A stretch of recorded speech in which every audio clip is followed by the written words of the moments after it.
to Wild and Weird Radio, a Wild and Weird West Virginia podcast.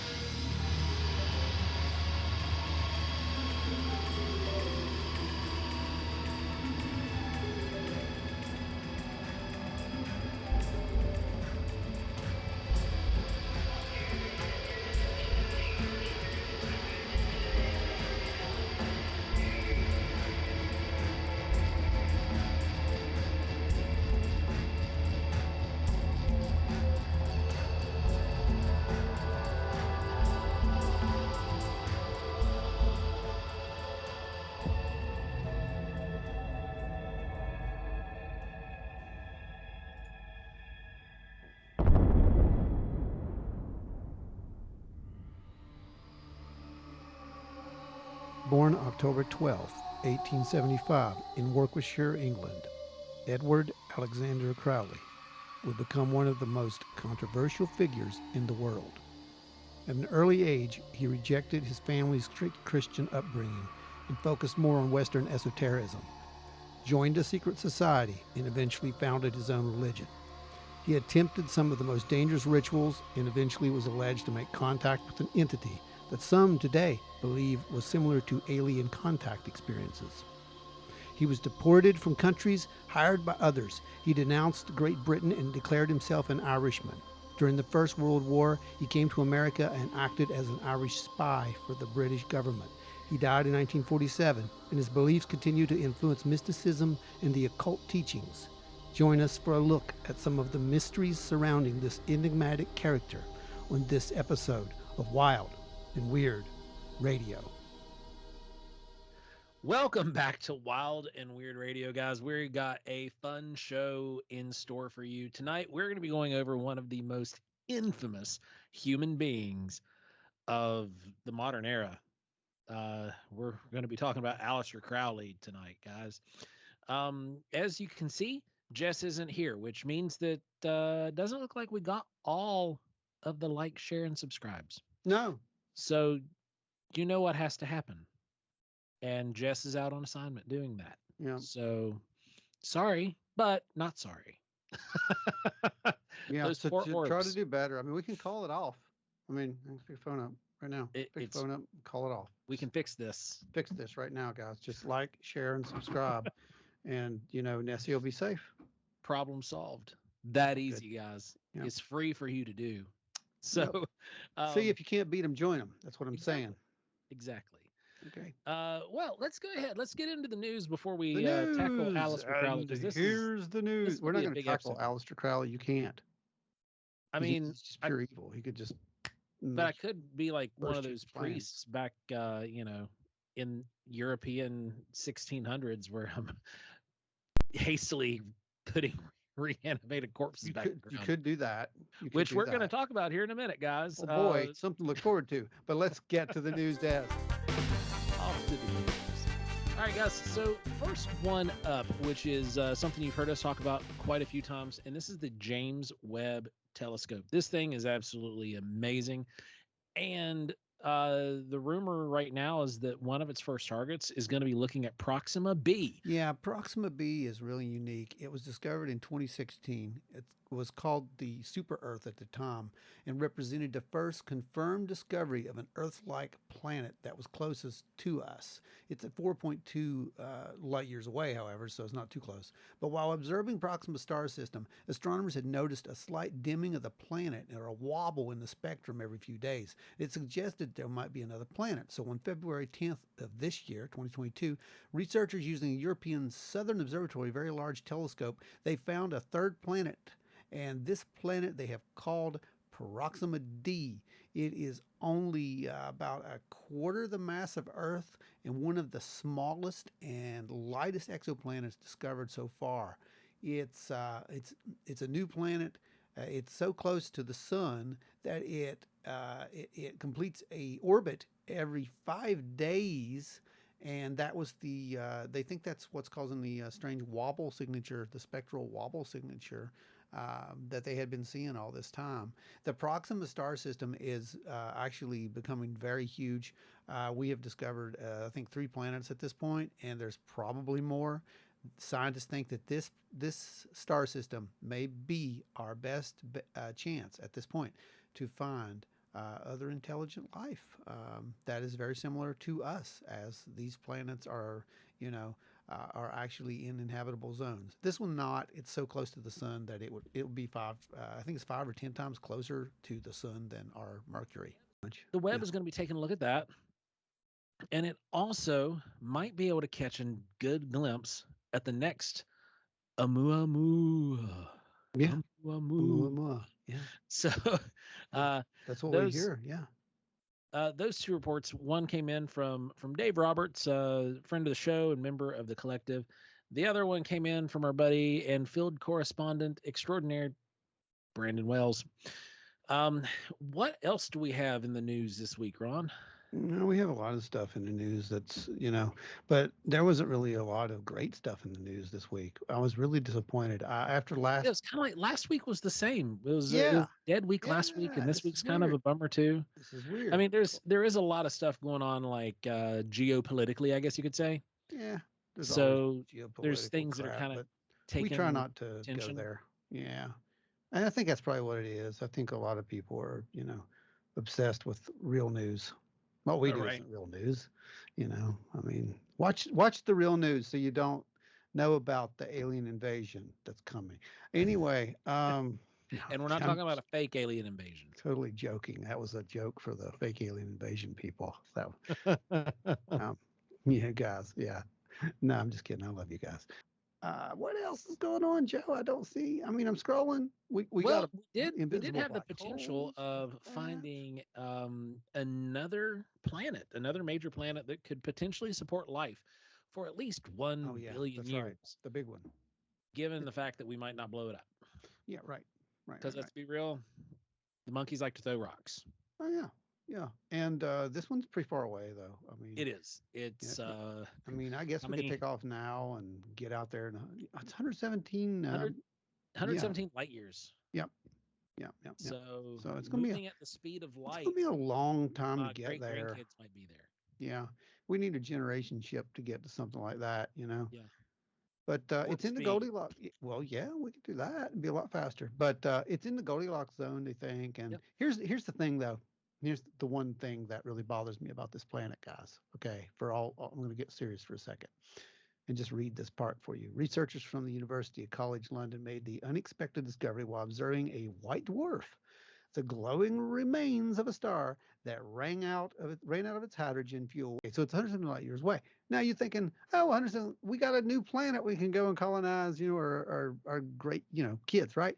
Right. Not smart. And here's why. This particular star, known as WD 1054226, I feel like I'm on Stargate, has. I mean, that's just a few more WDs than 40. So. Yeah, it is. It's a few more WDs than 40, but put that in the, Anyway, has a ring of planetary debris in its orbital habitable zone.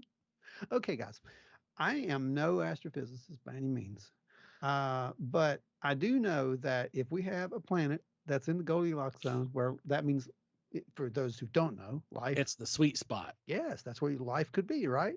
But if there is a planetary debris field around said planet, you might not want to go there.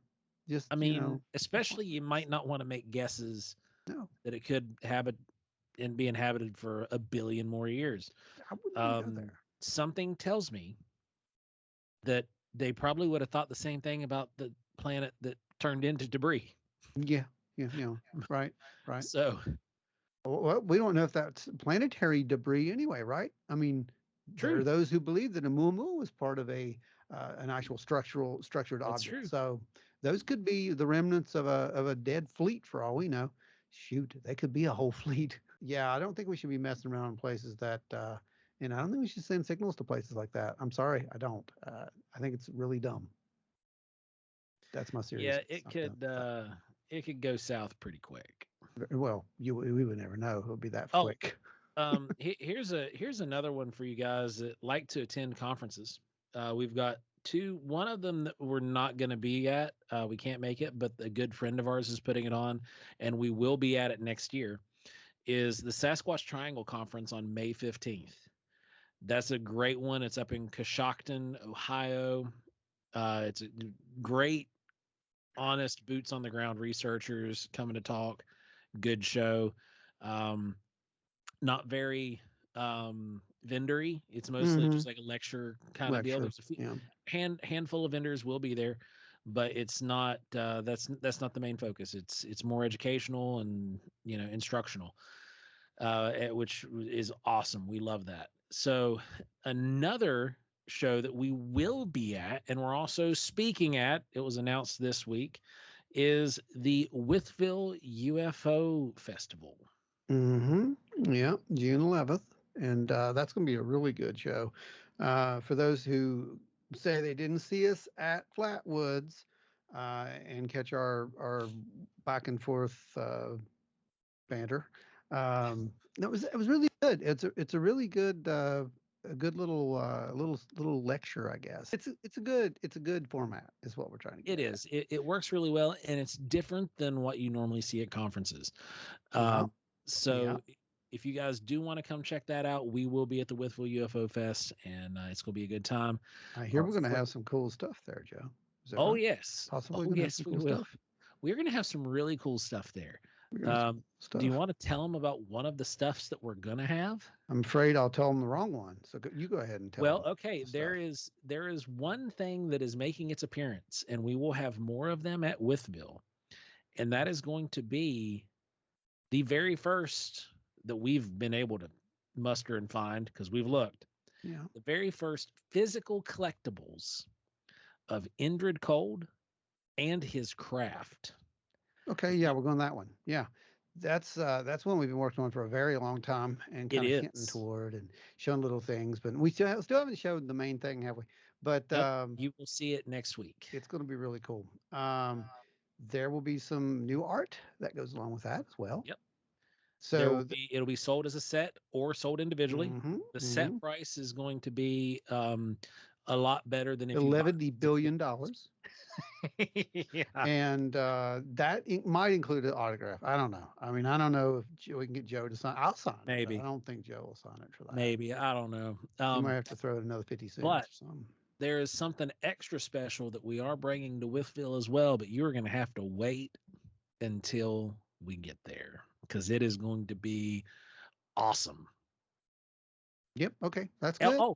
Here's something else. We've got another show we're going to be at in March. Oh, this is the exclusive.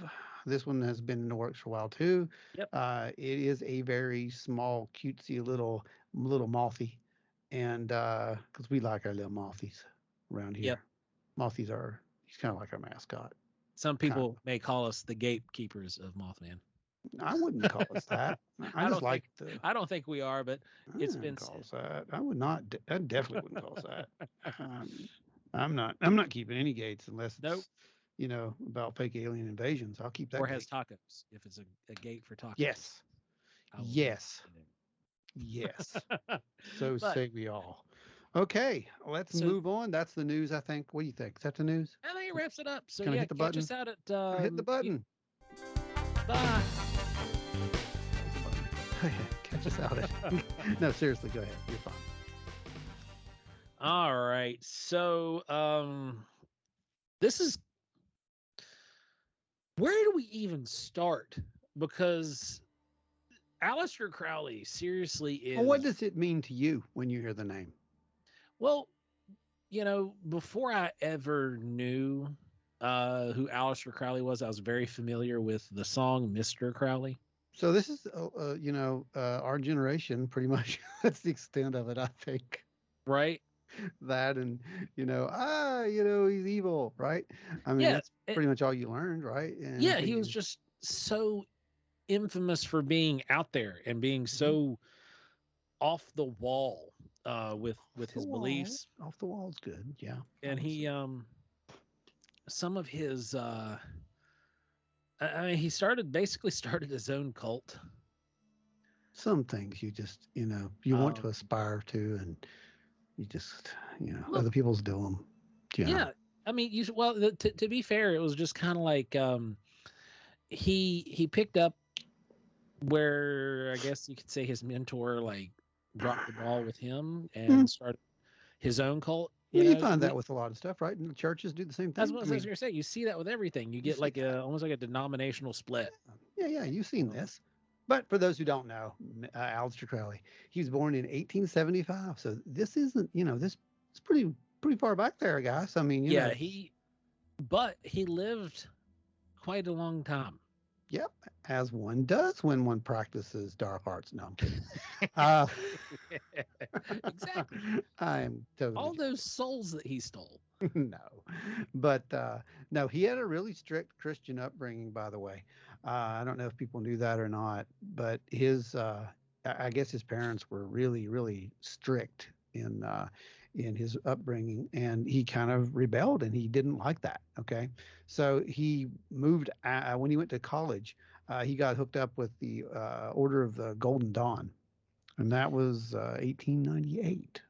Yes, that would have been back in 1898. And a little bit about the Order of the Golden Dawn. The Hermetic Order of the Golden Dawn, also just known as the Order of the Golden Dawn, they were a cult that was, or well, we call them a cult. They call themselves a secret society, but Yeah, they were the secret society devoted to the study and practice of the occult, the metaphysics, and paranormal activities during the late 19th and early 20th centuries.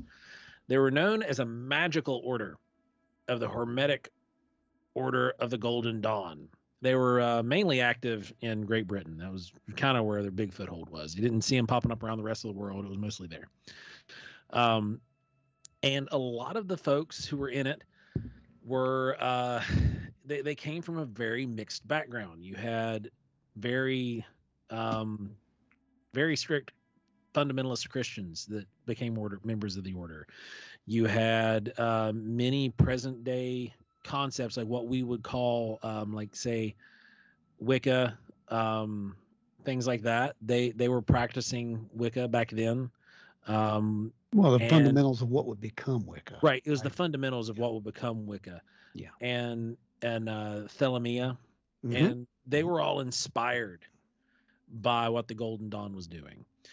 So it became one of the largest influences in England, especially when it came to the occult. They were like the big dogs on the street. So if you wanted to study the occult, metaphysics, or really get involved with the paranormal, you went to the Order of the Golden Dawn. So he did. So he did, and he got tangled up in them. There was some, as you get with all of these secret societies, there's misdeeds that will take place. There's things that will go sideways. So yeah, in 1898 and 1899, when he was with the Golden Dawn, he decides, he's out of here. So in 1899, uh, he moves to Loch Ness. Uh, and Pretty that's kind of interesting in itself. it's kind of interesting in itself, his choice of places to move. And he buys a house. That's the Bolskine house. And uh, interesting place to this day. I mean, you know, Jimmy Page actually bought the place Yeah, later. But yeah, he owned it for a while. yeah. He bought it to write some songs in, and he, oddly enough, never really used it that much. But weird stuff happened in the house, Yeah. and so anyway, he gets this house to perform this particular ritual. And I'm going to let you talk about the ritual, and then we're going to talk about why he might have bought this house and its location, because that in itself is a story. Yes, and the house is just as important in this story as what the ritual is, really, in my opinion, because it's just the house's history is insane. Mhm. So this ritual that Crowley was going to perform, it was used to call forth your guardian angel, and once you did so, you could pretty much tell him what to do. There was a big warning, though, kind of like the Book of the Dead with Bruce Campbell and Army of Darkness. Hmm. Like, don't read these words, don't do this thing, and the it has to be said this exact way. No one And should ever perform this. I no believe. one should ever perform this, and if Mhm. you have to say the words exactly in this way with blah blah blah blah. Well, this that whole thing was actually kind of like poking jabs at the Aleister Crowley story. because this ritual that he was going to perform, it took 6 months of preparation. It required celibacy, abstinence from alcohol, two things already off the bat. He's not going to be Crowley able to do was that. not a fan of. Yeah, he couldn't do those things. Because, you know, Crowley was an open bisexual. Mhm. He was all about writing erotica books. Mhm. And he also liked to imbibe in a drink or two. So I hear. So here he is. He goes through all this preparation. He's not a fan of it. This ritual lasts for 6 months. Yes, 6 months. And during the 6 months, you have to summon 12 kings and dukes of hell. And you have to bind them and remove their negative influence from your life. Now, that seems like a task. It does, and it seems rather obscure, but people think that probably part of the reason that this thing whole went awry is because Crowley was called by the leader of the Golden Dawn in Paris. Mm-hmm. Yeah. He had to head back and go report for duty, I suppose. And before he left, he did not banish said spirits that he had summoned, and maybe that's why we have the Loch Ness Monster. I don't know. Oops. I don't know. But it's led to a whole lot of strange stuff being rumored to have happened at the Boleskine house. And I don't know if it can all be completely accredited to this ritual not being completed, because honestly, I don't think Crowley had the chops to finish the ritual or do it properly in the first place to even summon these dukes and kings. Like, he probably didn't do half the stuff he had to do prior, so it was flawed from the start. And yeah, but the house has very, I guess we'll call it a romance with high strangeness. I would call it something like that. Yeah. Yeah. So tell us a little bit about that, Ron. Yeah, the house is pretty interesting in its own right, considering that it was a place where it was said that Minister Thomas Houston, from 1648 to 1705, basically waged war against the undead that were created by a rogue evil wizard. I didn't make that up. That's actual. We'll provide links down below. You can fact check us, guys. Yeah, because I had to fact check that a couple of times. Yeah. And I want to hear more stories about that story. I want to know who this evil wizard was that brought back these people that this guy, this minister, had to go in there and basically exorcise and put them back in the graves. Well, and he did this for almost 60 years. The biggest part to me that stands out is that he had the task of hastily laying animated corpses back in their graves. So, like, he was doing this as quick as possible. Mm-hmm. He how many corpses were there? Yeah. I mean, he did this for almost 60 years, Joe. Now, I mean, mind you could have just made this a really cushy job and just like said, yeah, he tried to reanimate himself, but and that was his way of not being a people person and being able to live out here in the church funding him for 60 years. Or he could have been fighting alongside Bruce Campbell in Army of Darkness. Yeah, he could have. Yeah. and you know, the Necronomicon. Mm-hmm. It just, Bruce could have been the wizard. There you go. You know, we saw this happen in the movie. That's it. Well, we see where a lot of these movies came from now, don't we? Yeah, you do. Mean, you know, you got the undead over there, you know, zombie apocalypse in the Middle Ages. But for 40 years. Yeah. With like one man being the sole protector of the universe. I mean, this is a movie. This is a movie. It really is. And like, I don't know if it would be a comedy or like it could be both. A horror. I mean, it would be like a great horror comedy, though. That would it really for sure be a thing. Yeah, I think so too. You know, the minister and the undead. I don't know. Have some good name for it. But anyway, back to the whole story. So that might be a reason why he actually got this land, is what I'm saying, right? For this ritual. Yeah. I mean, it seems like the land had an obvious history. So, you know, what better place to perform this ritual to summon the principalities of hell than a place where Oh, I don't know. The undead walked for decades. For 40 years. Some kind of Yeah, super powerful magician was able to yeah, yeah, wreak havoc in this place for whatever yeah. reason. So let's go set up shop. Right, right. So after that, he says, "Well, all right, I'm going to go and study some Buddhism and Hinduism." He does that, and then he goes down to Mexico, and Yep. then he finds himself getting married. We find him getting married to Rose Edith Kelly, and this is in 1904. And this is where the Aleister Crowley story really starts. This is what really defined Crowley. Uh, on their honeymoon, they decide to go to Cairo. And hey, what better place for your honeymoon than in the Great Pyramid of And Cheops? but it's not even that's not even the best part. They faked who they were. They said they were a prince and princess, and Oh that's how yeah, they forgot about gained that. access. Forgot about that. They these guys were like the ultimate wedding crashers at the same time. So like eh, Aleister Crowley needs a movie Right? Yeah, because a real movie. he Yeah. was his life was Well, I mean, look at this, Joe. We've he seen traveled him. the world. He went to all these paranormal places What all you the said. time. He went to the paranormal places, Yeah.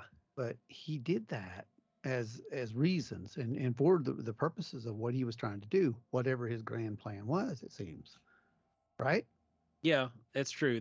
He went to these places to do a thing. Mm-hmm. But Yeah. anyway, Yeah. he's at the Khufu's pyramid in Giza. They lie their way in Mm-hmm.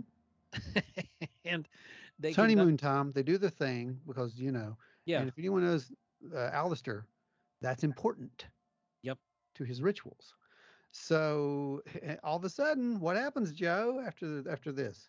Well, what happens here during this ritual is his wife begins to speak on behalf of what they assumed was a messenger of Horus, Mm-hmm. and it went by the name Iwas or Awas. It's Aiwass. Mm-hmm. So this being begins to speak, and they then later find out that he was, well, not right, Ron.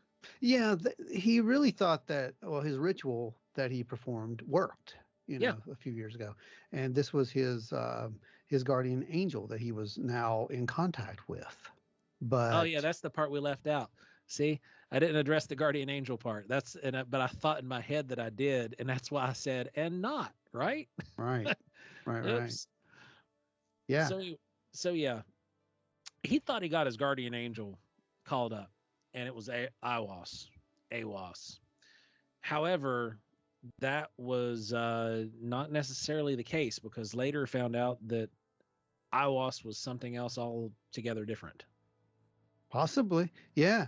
But this thing really changed his life in that it gave him the book of law. Yeah. So he based his new ideology on Thelemia, and boom, And now not Crowley. just that, but Crowley also served as the sole prophet. Yes, he did. The self-proclaimed Yep. soul prophet. And you may say, well, that's just crazy. But there was a huge spiritualism thing going on in those days. And really, it was the in thing to do. I mean, he probably just came up in the exact right time in history where this would work. So, you know, um, the thing is that he appears to have made contact with I, I don't know. What do you think he made contact with, Joe? I'm saying it's not This necessarily human. this time with Iwas, I'm not 100% sure. Like it really sounds at this point whatever they did, it did seem to be more spiritual than anything else Mhm. because the message behind it sounds a lot like the message that you get when you had the Garden of Eden and the serpent, right? Mhm. The Right. deceiver. Right. Because the message behind this was that do what thou wilt shall be the whole of the law. Yep. Essentially saying Do what you want. to live in tune with your own will, Mhm. do whatever you want. Yep. And uh, you can see where that could turn south pretty quick. Yeah. Yeah. It goes in this way of your moral compass is now subjective, because are you going to help somebody that's in need, or if I don't want to, I'm not going to, Yeah. Exactly. you know? Yeah. It might just kill you. Or in this No, case, for it real. did. That's what it it can do, right? Absolutely, because you live Mm. this life of excess and you just do what you want. Give me more, Yep. give me more, give me more, Yep. and then it Makes happens. sense. But Mm-hmm. at the same time, this is the very next part of this book of Crowley, so to speak, is that it does ultimately wind up killing people, Mm-hmm. a large group of people. They're going on an expedition. Crowley wants to summit K2 and Kanchenjunga. There are two mountains that are in the Himalayas, and they're on the border of China and Nepal. And what's really cool, we actually have Ron and I have some K2 rocks. They're polished K2 rocks. Those are really neat. So Kanchenjunga, he's on this expedition. They're going. He's got it bent in his mind that he's going to summit, and he does not pick a good time of year to go. Mm-hmm. And there's mountaineers that are advising them not to go, and he's like, no, we got this. Because Crowley, again, here's this man who is like this international man of mystery and has experience that just doesn't make sense. So he was seemed to be a somewhat experienced mountaineer. Mm-hmm. They let him lead this expedition going up K2 and Kanchenjunga, and weather started getting really bad. Half of their team, or it wasn't quite half, but a large portion of their team started getting freaked out. They didn't want to participate in this climb anymore. It was starting to get too hazardous. The weather was not cooperating. And Aleister said, no, no, no, don't go yet. Don't go yet. But the crew decided they were going to leave. So against his wishes, they left, and there was an avalanche. This avalanche killed a large portion of the crew that went up with the expeditionary crew. Mm-hmm. And the mountaineering community really backlashed on Aleister Crowley on this, because they say that, people who were remaining in the group could hear the cries of the folks who were trapped. But because Aleister followed what his will was, he didn't go help anybody.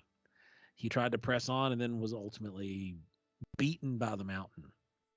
But, he came Well, back it's and survived. also, what is it? Self Preservation. actualization. Well, self-preservation. You Yeah. know, Well, so yeah. it's Yeah. like, let's just make sure that, oh, okay, I'm getting off this mountain. I Yeah. mean, that's kind of what you could also make of that. It's like, but, did he do it because of that? Or, maybe he was performing another ritual and he had to have, souls. I don't know. But that's speculation, guys. I don't really believe that.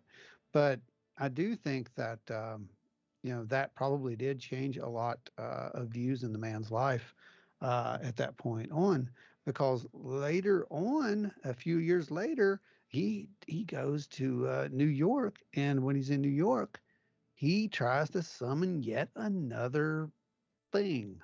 Yeah. This thing that he decides to summon this time actually manifests in a physical way, in at least the way he tells it. Hmm.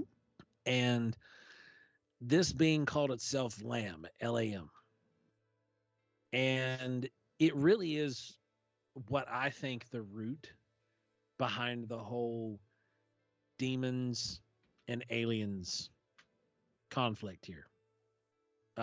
Because the being that he saw manifested in a way kind of if you were to see it, it would have been similar to the Wizard of Oz or Zordon from Power Rangers, his big floating head.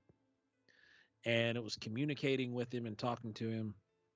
And he drew the picture because it was the first time that he actually successfully summoned something that manifested, not That's without what he being. said, right? He did Yep. say that. That was the first time that he actually. Yep, it was the first time that he had actually successfully summoned a being, and because when the being spoke through his wife in Khufu's pyramid, he didn't consider that like a true summon because it just used her to communicate, and anything can do that.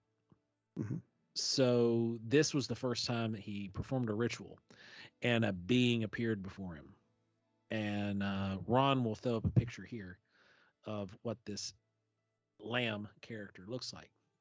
And when you look at this image, you can't help but see Yeah, the similarities. yeah, yeah. I think there was even an ancient aliens episode where they referenced that, and yeah, I mean, yeah, the look is pretty remarkable. Yeah, You know, I'll just say that. it it is. It's got your stereotypical gray head, like the shape of a gray alien head, like what you see in art nowadays and what you hear being described by people who are experiencing contactees or Mhm. abductions. Yeah. Um, but the eyes aren't the big glassy or big dead eyes. They're almost like normally proportioned eyes, Hmm. but the head is kind of like the leader from Hulk, where he's just got Oh this yeah, massive yeah. That's a good point. extended brain case. Yeah, that's a good point. That's a good point. But Yeah, man. So this thing, whatever it was, does definitely fit. Extraterrestrial, extra dimensional, call it what you want, extra something, not human. And he made contact with whatever it is, apparently, is what this was. Now, what's really interesting is that before he thought that he had made contact with his guardian angel. Remember that? yep, That's what he had said. Well, at some point now, he changes that tune and says, no, that was the devil. yeah, And he he had, he says that this being that he that spoke through his wife. Now there was also there's a little bit to this as well. He was under the assumption that his wife was also conducting magic against him. oh, So, seeing as how this being spoke through her, it could have hmm. also been influenced by his own paranoia, so to speak, that Wow. this being was now a demon. This is amazing. The whole thing, I can look at it in so many different ways. In that, um, you know, did he, do these things? Was it all in his head? Was it a contact type experience that just literally wrecked the man's brain? Like I told you, they can do that. So, while he was with the Order of the Dawn, he had his first homosexual experience. And he said it was like a religious experience almost. And him being a fundamentalist Christian, being raised that way, everything that he was being taught, everything that he was being told was that that was an abomination, Hmm. especially in that era. It was punishable by death in a lot of places and Yeah, yeah, it was a different time. way different times. So this could have had this massive traumatic experience where his brain tried to combat his background and his fundamentalist teachings with his emotions. Hmm. They now came to war with one another. And when that kind of thing happens, it does create trauma. And you're now facing this internal conflict where which is which. Yeah. Well, ultimately we know which way he goes because follow your own will. Yep. That's what he does. Yep. And like I said, his sex magic was his thing. Hmm. So all of his rituals, all of everything that he had, all of the spells, everything was sex magic or blood magic, Yeah, it's but crazy mostly stuff. sex magic Yeah, it's crazy stuff's what it is. and really And racy. It's like very, yeah, yeah. so it's one of those things where when your experience your past tells you one thing and then your new transformative life is telling you something else, there creates a conflict, and then Hmm. you've got this trauma, and this trauma can sometimes be like a beacon, and these beacons can bring in like anything similar like to a moth to the flame. It can be Sure. good or bad, Yeah. and it's hard to tell Yeah. really what was going Whether on it was because real or if it was in his mind, is that what you're saying? yeah, it's hard to tell if it was real or in his mind Yeah. because now obviously the places he went were real. Hmm. He owned the house, Yeah. he went to the pyramid. There was witnesses Yeah. and He did all these all this. things. He Yes. went and he was hated by the mountaineering community for the deaths going up and down K2 and the other mountain that is just a mouthful. And then he went to Mexico. He went to New York. All of these were places he actually went, but did all of these mystical things actually happen? Or his apprentice says yes. Well, I mean, his wife would also say yes because she experienced and was participant in a lot of that. But yeah, you're right. His apprentice does say yes. His apprentice described Lamb very well. Yeah. So, and I have to look at it like that. If Lamb wasn't in the picture, I would be almost content just to say, this is just a really cool story. There's not really a lot that we can really, say, oh yeah, this is one way or the other, right? It's just a really cool story. But the introduction of Lamb into this whole thing, and it looks like a gray. It looks like an alien of some sort. Yeah. And then to hear his apprentice actually say that, well, he was aware of it. He was opening up doors. He was opening up, for lack of a better word, portals. Portals, yeah. And that these were extra dimensional beings and he made contact. This is what we hear with contactees. This is what we hear with the whole C5 people today. Yeah. This is why I say don't do it all the time. Because you don't know what's coming through the door. No, you don't know. You have no idea what you're going to open up that door to. You're absolutely right, Joe. And, how did Aleister perceive it? Got to remember, these things are based on belief systems, my friend. Yeah. That's why we always say belief systems are dangerous.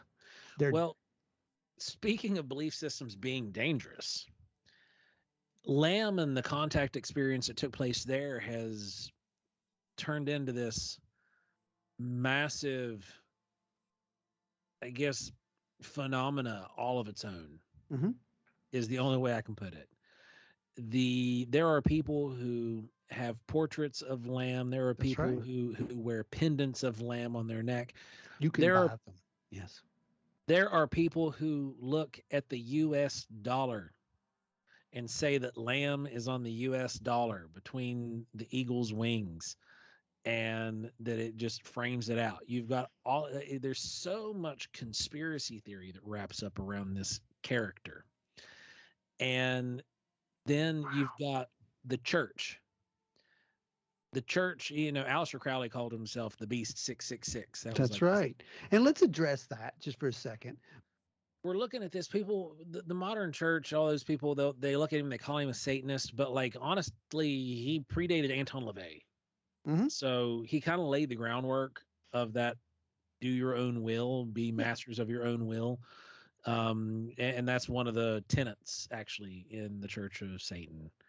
And they use the only reason the Church of Satan uses the imagery of Satan is because he's a usurper and deceiver. And, they just want to break religion down and, all that stuff. The modern church, they will use Crowley as an example for things that really have nothing to do. I have no idea with what really Crowley was doing. And I'm not saying I'm remotely condoning what Crowley was doing. He did some pretty weird stuff, dude. Yeah, he was all over the place.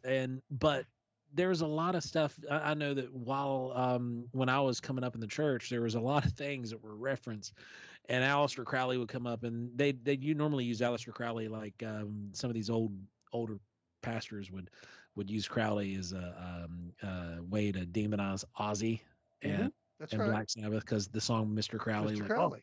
He's praising Aleister Crowley. Yeah, okay. Yeah. And but again, we go back to that. Did he really do this stuff? Did he experience all these things? Did his apprentice say he experienced all these things? Or was it all this mass hallucination based off of these religious experiences that almost, and I'm going to say something here that if we have this is going to be very contentious, okay?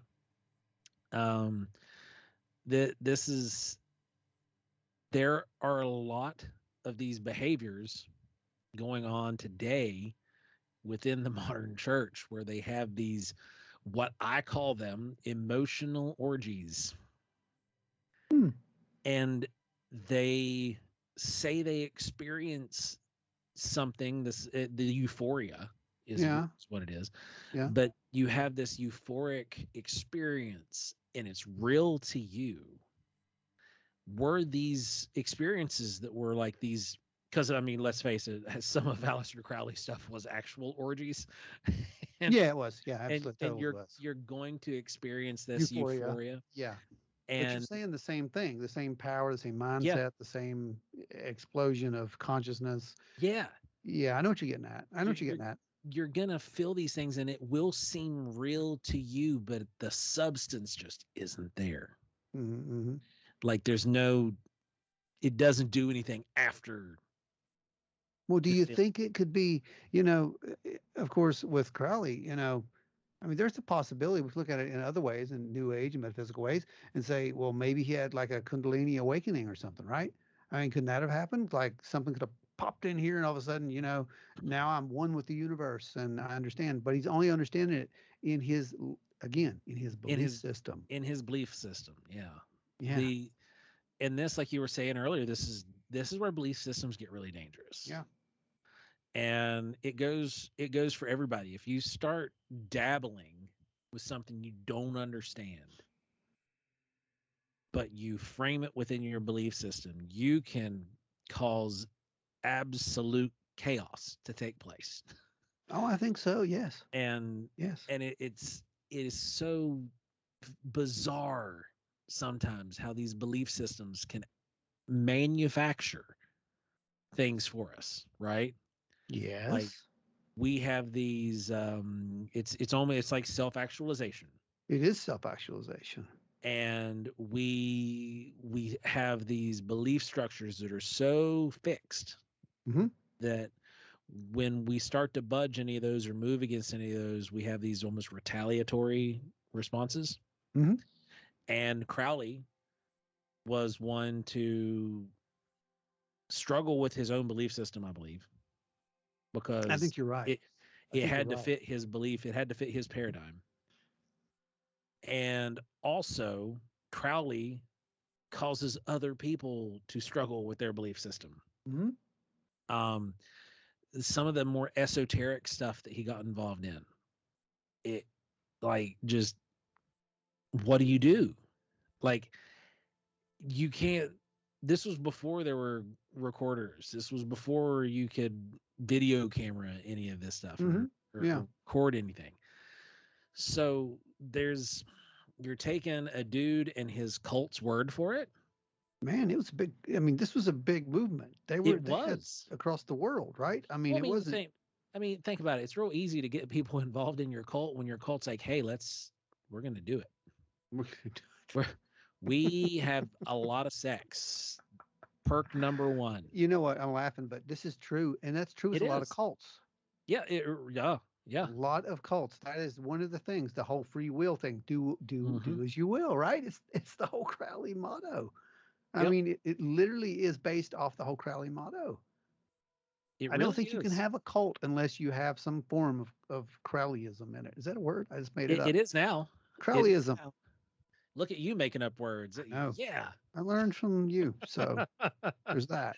But yeah, man, like you're not wrong. These any modern cult is going to be pulling books out of or pulling chapters out of Crowley's book. Because it was successful. It worked. He had a Hmm. huge movement. He Yeah. broke away from the dawn and was doing his own thing and practicing magic and had tons of people that were channeling their energies, you Created know, his own movement, and his own and just religion, created. literally. Yeah, it That was still just goes on. yep. There are still people who are engaged in it, and there's so much really around it that a lot of people just don't understand, including us. Like Oh there's yeah. This isn't my in my wheelhouse, but I was yeah, amazed when we started doing the research of like how this mimics a contact yeah. That event. for me, I'm in the same boat. That's exactly where I'm at with this. Is Which makes especially with sense. Lamb. This is like a contact experience The that whole thing going to the pyramid. It that was the same thing. Dr. Greer would give anything for to Yes, have he would. happen in front He of him. truly would. Yes, I think he would. But to go into the pyramids, it makes perfect sense because there's again, ancient, you know, alien theorists, ancient astronaut theorists, Hmm. they think the same way that these places were of power, that they were built there for a reason, right? Yep. Same thing, to channel such maybe extra dimensional beings. They think that the pyramids may not have had physical properties and so such that they may have actually been a portal or an opening. Yeah. That's one of the theories anyway. And that's why there was never any bodies found there, because they were never They were never used for that. tombs. Yeah, They they were were never probably tombs. They were tombs. just machines to And transport. that's one of the things for our listeners who might not know this. The pyramids were never tombs. No. That's what the Valley of the Kings were for. Yep, that's true. These pyramids were built not to be tombs. We're taught wrong in history. It's what No, it really boils literally. down to. Yeah, yeah. Their construction is really weird, to say the least. It is a gigantic, for the lack of the better word, it seems to be derived to, it's celestial. It's pointed up. It's aligned celestial. So you've got what is it called? Astroastronomy. You've Yeah. got possibility of metaphysics involved. The whole pyramid power thing of the 70s that they used to call it, right? Yep. That's all based in reality. So maybe, I don't know, but what I'm saying is he could have made contact. But then away, we'd look at it the other way too. He could have possibly summoned demons out there in Loch Ness, He and they could could have. have messed his brain up. He could have been possessed, and they Yep. created all this, and they're evil, and they're going to take over the world. No, they're probably not. But that's just, you can see how that belief system stuff's You could. dangerous. And you probably just started a cult because somebody's going to listen to this and be like, that's what's Yeah, going on. yeah, they will. They'll have a Kundalini awakening. You're right. But you essentially, guys, I guess the biggest lesson that you could learn from Crowley is to Don't summon demons. don't summon demons. Yeah. 6-month And rituals are not. And you know what? No, the best. No, I'm going to stop you because I know what the lesson here is. If you start something, finish by it. God, finish it. Yeah, There it is. absolutely. And it just try to uh try to look at Crowley. Here's a challenge for you guys. Anybody who's listening to this, because I know a lot of people have like this. If you're not heavily involved with the paranormal, then you might not view it this way. But if you are just listening, you're a casual listener, you're intrigued by the paranormal, take off your goggles of the way you view the world and look into Crowley, read up on him. Um, there's a lot of resources out there. He was not bashful. He didn't hide things. He did write everything down. That I mean, again, we're pre-recording time, so like he was writing everything down, documenting everything. So you tons of literature out there. Go read some of it. Don't don't practice it. I'm not telling you to practice it, but just go read some of the encounters and some of the experiences that took place. Read some of the high strangeness that he was involved with and look at it from an objective view and see what you can come up with because we'd love to hear your thoughts as well. You know, or you've sat and listened to me and Ron talk about it for the last probably 10 minutes, giving our thoughts on Crowley and, you know, whatnot. And we're going to revisit this topic. Micah was going to come on with us tonight. He was one of our guests from last week, but he wasn't feeling well, so he didn't come on with us tonight. And but he's going to come back, and we're going to revisit Crowley with him because he's actually studied Aleister Crowley in great detail. So I think it'd be a really fun episode just to kind of rehash some of this stuff with him. Um, and but go look it up. Look up Aleister Crowley. Don't get scared by the name, you know, and go see what you come up with on your own because it is a really intriguing story. This guy really was one of the most fascinating people I agree. during his time. I agree. During But the he was spiritualist movement, into yes. yeah, he was really into some weird crap. Yeah, that's to put it lightly. Yes. I mean, just for the sheer, it will leave you, it'll leave you kind of like, what? Especially the part about, You know, when I found the part about the reanimated corpses, I thought that was Right. I mean, that's a story all in itself. we have to Has find out more nothing to about do with this. Aleister Crowley other than the fact that he bought the He house. bought the land. But Hey, this, what happened to the land, by the way? We know we Jimmy do. Page bought it, right? Jimmy The house. Page bought it, and then there was this move where some folks were, I guess, going to try to tear the house down. Yeah. And so there was a big like group of occultists and people who were passionate about the Crowley and all that stuff, and they wanted to preserve it for history. Preserve it, right? But And the last I heard, it caught on fire. Is that? yes, I know the one guy said that he was trying to rid any association with its evil history, and then right after that, it pretty much caught on fire, and that's where it's at to this day, I think, unless somebody wants to have a lot of money and wants to go and restore it. yeah, that's But ultimately what it's going to take because it was a stone crazy. structure. I Hmm. mean, it would be easy to Oh, the do. ruins are still there. Yeah. The ruins are still there, so you could rebuild fairly easy. That's pretty crazy stuff, though. I really enjoyed the topic, Joe. This is actually one you suggested, and I'm surprised. I really am surprised because, again, I grew up, in the 70s and 80s. I heard Mr. Crowley. I was there during the whole religious war of rock and roll. Yeah, yeah. And for our listeners who Well, don't know, that's a thing, by the way, that happened. They literally went after rock and roll because they it was did. so demonic and evil. Yeah, And sure was. like if you actually read the lyrics of Mr. Crowley, you can actually get a good sense of what Ozzy was thinking about Crowley because like one of the lyrics it says that you fooled all the people with magic. Yea, you waited on Satan's call. Mr. Charming, did you think you were pure? He had no good feelings about Crowley. No, no, no, It he was really didn't. yeah, this song about Mr. Crowley wasn't like this song like he was promoting. Praising Mr. Crowley. Is that what you're No, saying? like he Yeah. was literally the whole song, he was breaking Crowley's balls Hmm. the Yeah. whole song. That's what it was about. And it You just know, we're gonna have to do a special on misinterpretations of we should. songs of That'd rock be and great. roll. Yeah, wouldn't that be great? Because there were so many that took the blame that people They, just. I mean, there were. parents burned records, guys. This is real. Yeah, I'm not. I mean, go watch some videos. They were yeah. burning records in the '80s, not the '60s and And '50s. They did that too, but in the '80s I mean, it's one of those things and too. And '90s. we've gotten off course from Crowley, but this is just a fun little snippet here. Kind Like of, but not if really. I if mean, it it was part wasn't of for it. Twisted Sister, we wouldn't have rock and roll the way we have it. And if we did not have particularly D. Snyder, we Yeah. wouldn't have rock and roll the way we have it. No, D stood It, up to him. he went and he Yeah. took the fight straight to Yeah. the Senate floor, straight to the Supreme Court. It was beautiful. It was, guys. There was a time you think today that Yeah. oh, they're You think taking our it's bad freedom. today. My God, guys, they took our music. They Yeah. tried to take our very Yeah. music from us.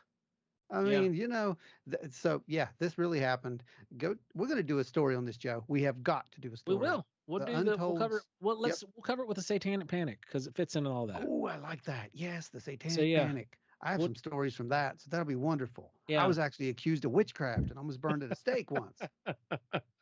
So yeah, we're gonna cover the I'm Satanic joking. Panic in a That's couple of great. weeks. That'll be a fun one. I wasn't. I was That's a really. good pop culture episode. I like it though. We will do that. But tell them what's coming up next week, Joe, because this has been a story 10,000 years in the making. Next week is the long awaited episode 3 in Fallen Worlds. And we have the best guest that we could possibly have for this. Spared no If expense. yeah, if you attended Wild and Weird Con, you got to hear Emily speak.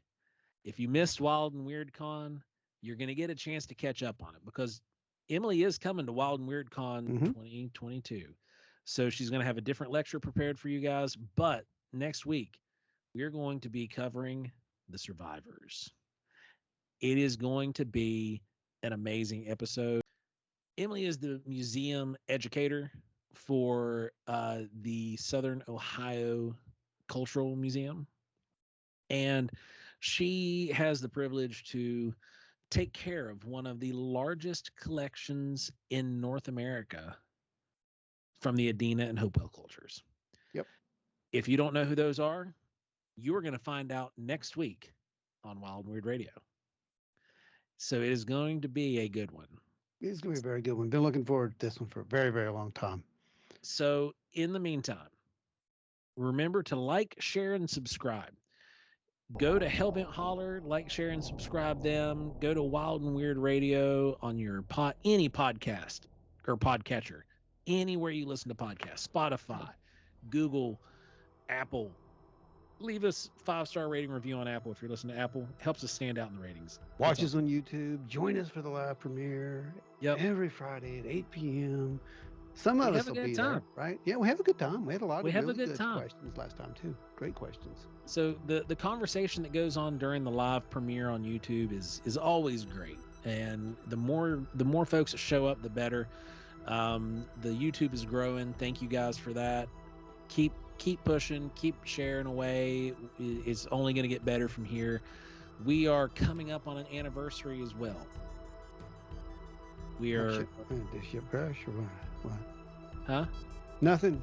Go ahead. We're coming up on an anniversary of Wild and Weird Radio, and that one is going to be it'll be big. Another fun episode because it is going to be kicking us into our 3rd year of podcasting. So it's going to be our 2-year anniversary. We are very excited for it. Thanks for everybody who has been with us along the ride. It has 2 or 3 years. I don't know. What is it? We started in 2020.